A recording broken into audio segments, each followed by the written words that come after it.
Nou ja, kijk, je moet natuurlijk, het is een KLM bijvoorbeeld, is een Nederlands bedrijf, TUI volgens mij ook. En dan moet je het wel melden in het land waar de klacht van toepassing is. Ehm, dus dat heb ik gedaan. En misschien dat ik straks een bericht krijg van we nemen de klacht niet in behandeling, want u zit op Curaçao.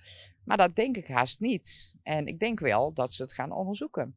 Ik zag op Facebook en op andere media ook van de tip van ga naar Brussel, vertrek via Brussel. Nou, die prijzen zullen iets lager liggen, dat is in het algemeen zo. Maar, en dat is op dit moment misschien een betere oplossing, maar structureel niet. Ik denk dat je dat probleem structureel moet aanpakken.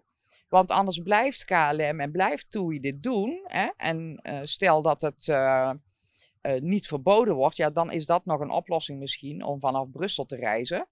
Maar ja, wij willen het probleem, zeg maar, structureler aanpassen. Als je normaal, zeg maar, 600, 700 of 750 gulden voor een vliegticket betaalde, dan was het in het hoogseizoen, hè, kerst en vakanties en zo, dan kwam je toch al wel op een 1000 of 1100 euro uit.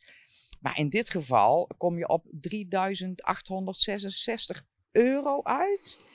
En ja, het gaat ons dan vooral over de Curaçaoenaars die toch wel heel graag met Kerstmis naar hun familie wil komen.